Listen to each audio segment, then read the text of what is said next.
Okay, 1.3, adding real numbers. I'm going to make a copy of a handout to give to everybody before you leave today. And I'm going to show you how to use this handout during the lecture. Adding real numbers, that means adding positives and negatives. If you had me last semester, you probably already have one of these handouts. Okay, this is showing you to add a positive and a positive. Your answer is positive, and then you add the numbers. That's what you've been doing all along since like elementary, adding numbers. Okay, then when you get into negatives, if you're adding two negative numbers, that's like you wrote a check and you wrote another check, you're going to have, your answer is going to be a negative and you're going to add them. It's like you add the two checks together and get one big check. If you have a negative and a positive, that's like if you have a check and then you have money in the bank. It's like negative money and positive money. Okay, what you're going to have left, like in the bank, what you're going to have left, is going to depend on which one's bigger. Did you write the check for more than what you had, or did you have more in there than what you wrote the check for? If you had more in there, if the positive's bigger, your answer will be positive. If you wrote the check for too much, you're going to have a negative balance. So you're going to have a sign of the biggest one, and you're going to have to subtract them, obviously. You have to take the check out of what you have in there. Okay, so this is addition, and I think the next section, 1.4, is going to be subtraction. So I'll go over this when we get to that section. So there's the rules. Let's do a few problems. You're going to have to do this with not just numbers, but fractions and decimals and everything, okay? The rule applies for all of them. Okay, if you have a positive and a negative. What did I say about positive and negative? The sign will be the sign of the larger number. 7 is larger than 2, not the negative 7. I'm talking about just the number part of it. Okay? The 7 is bigger than a 2, so your answer will be negative. And then you have to subtract the numbers. So 7 minus 2 is 5.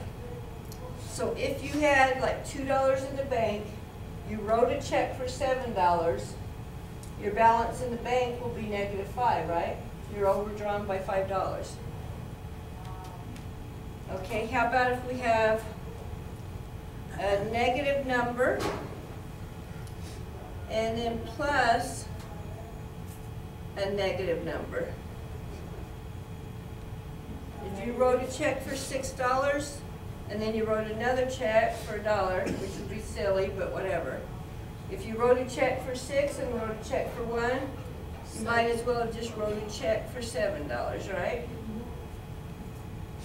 Keep that sign, if they're the same sign, keep that sign, and then add the numbers. And that would be this rule right here. 2 negatives, you're adding 2 negatives, keep the negative and add. Okay, what about if they're the same number? Negative 6 plus 6. 0. Right? And if you have fractions, same rules. You have negative 3/5 plus a positive 2/5. Okay, the sign, what's the sign going to be first of all? So we've got a negative and a positive. Negative. Yeah, the sign of the biggest one, so you know your sign will be negative. You have to remember your rules for fractions. You have to have a common denominator. So you're lucky you already have a common denominator. So just negative 3 plus 2 is what? 1, negative 1. 1, but you got to keep that common denominator here. okay? So you would subtract them like you do subtract normal fractions. You have to have the common denominator, then subtract them. Let's do if we have 2 negatives. Let's do negative 4/5 and plus a negative. The reason I'm putting parentheses here is to separate these signs. They're not touching, so it's not multiply, okay? Negative 4/5 plus negative 3/5. What was the rule for 2 negatives? Keep the negative and add, right? So the answer would be negative.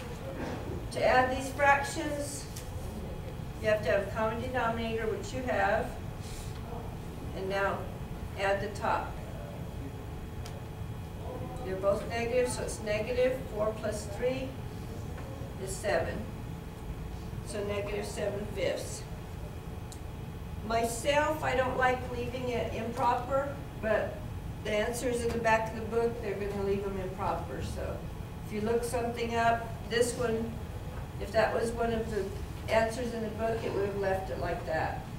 Myself, I still like to stay in the habit of 5 goes into 7 one time, and how many's left over? 2. 2's left over. I like to convert it to something more proper, but you're going to see this in the back of the book.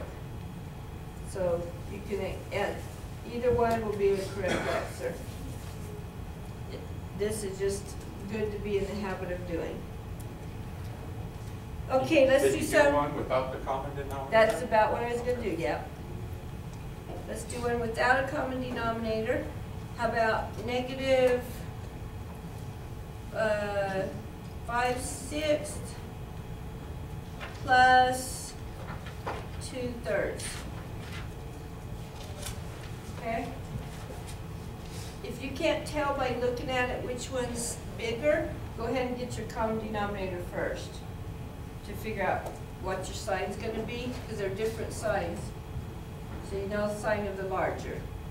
Okay, so let's get a common denominator. 6 and 3, what's the common denominator? 6. 6. So this stays the same.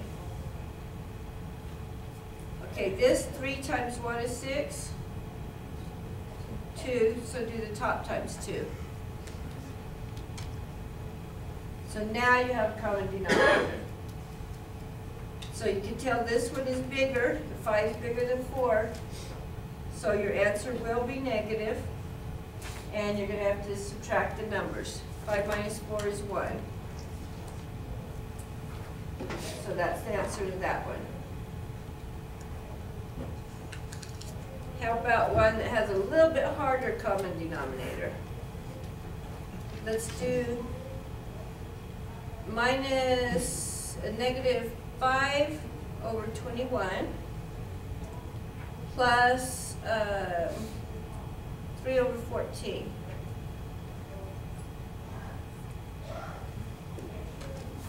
Okay. 21 is 3 times 7, right?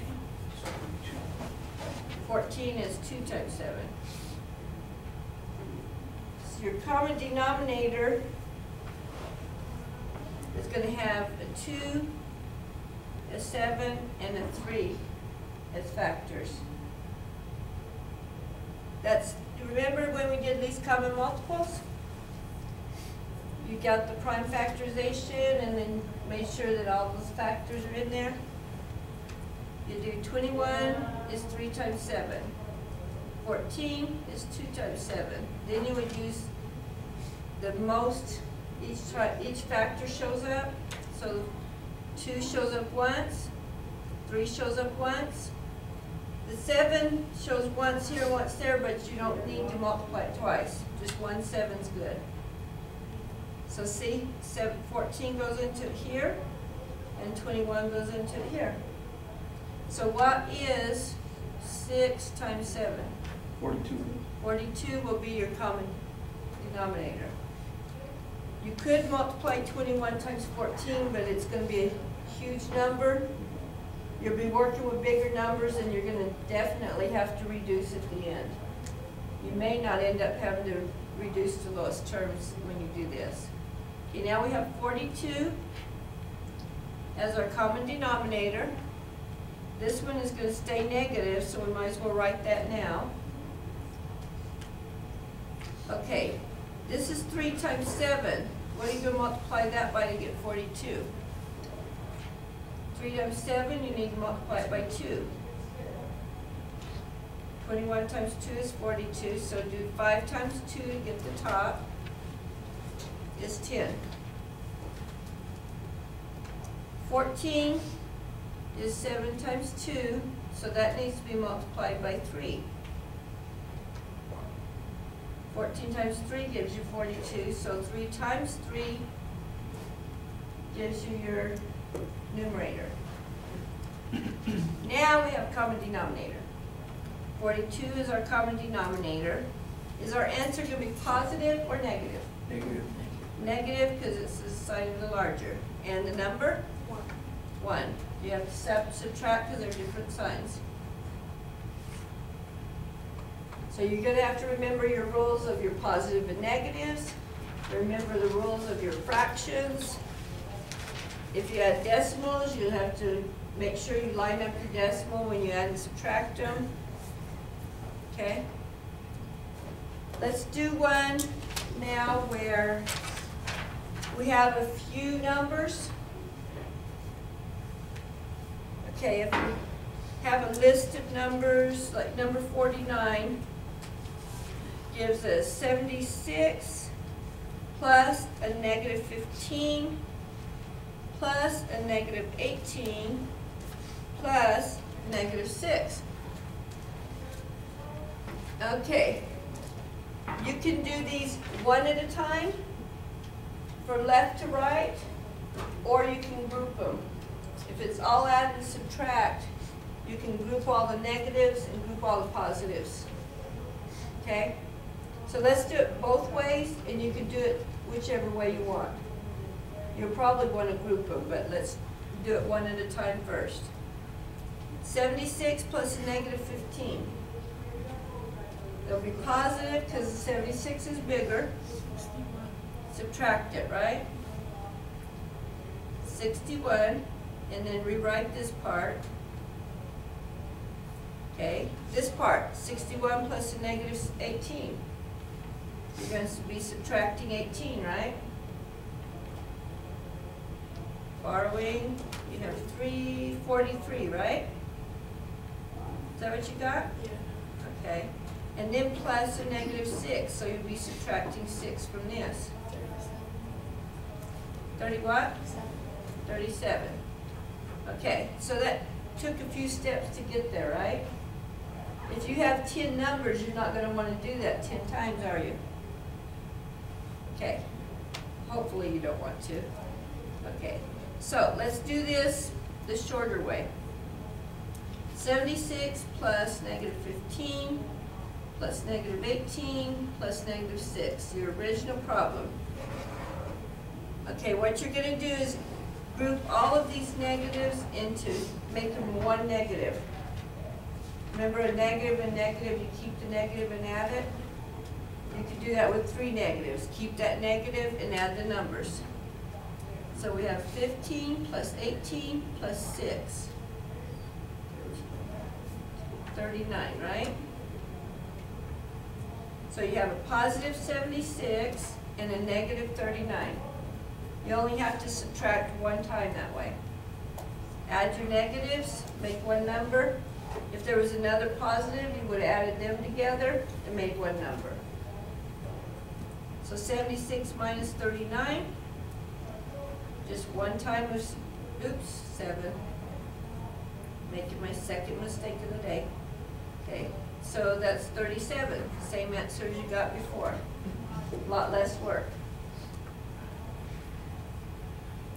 So let me see, there's one, number 53, you've got a few different things there. You got 98 plus negative 54 plus 113 plus negative 998 plus 44 plus negative 612. Okay, so what you're going to do is grab those negatives, make one negative. So just write them off to the side and add them all up.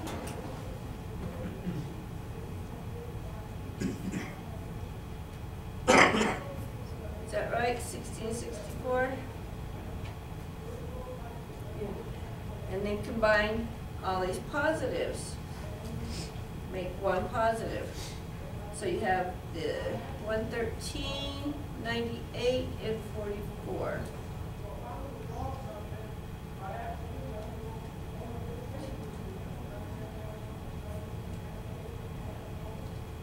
$255? Yes? I know I make mistakes, so if I made a mistake, correct me. Okay, so your answer is going to be positive or negative? Negative's bigger, right? So it's going to be negative. And if you have a positive and negative, remember you need the sign of the larger, then you subtract them, so we need to subtract.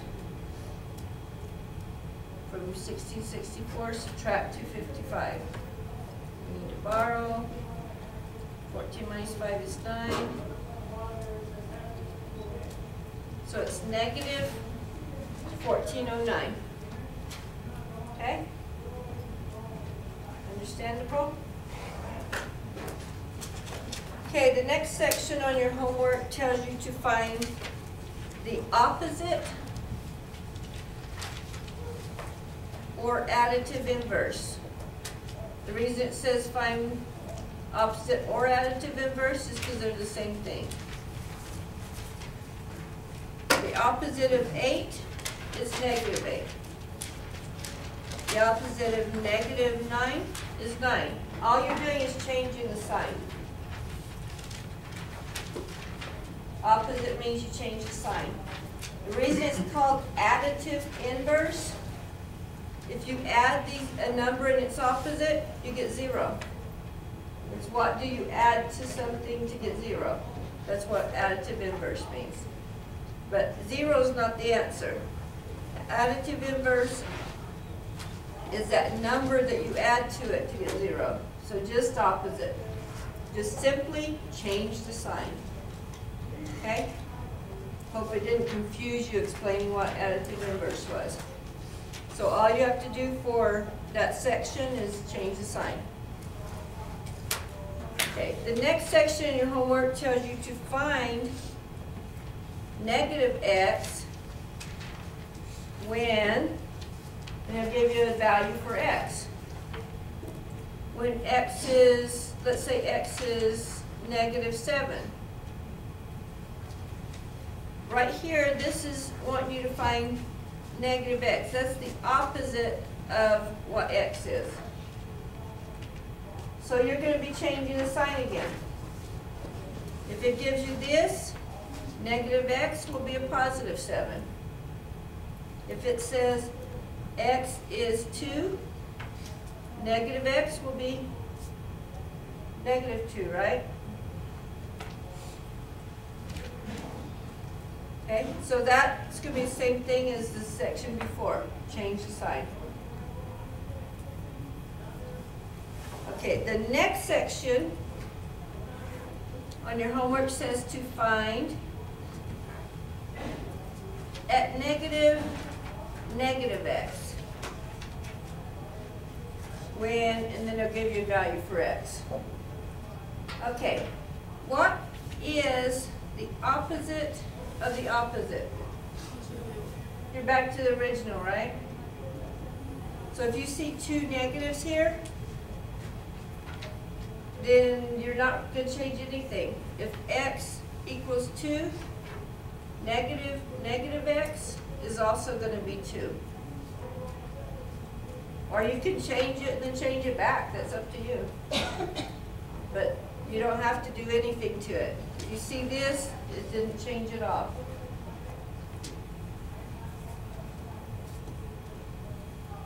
Okay. Looking at 1.3. Does anybody have any questions?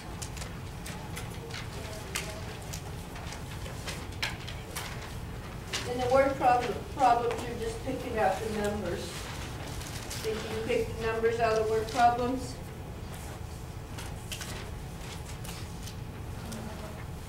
If you have trouble with them, you can call each other or call me too, okay? I'm going to separate these videos so, because every semester they're not always going to be together, so I'm going to turn this one off.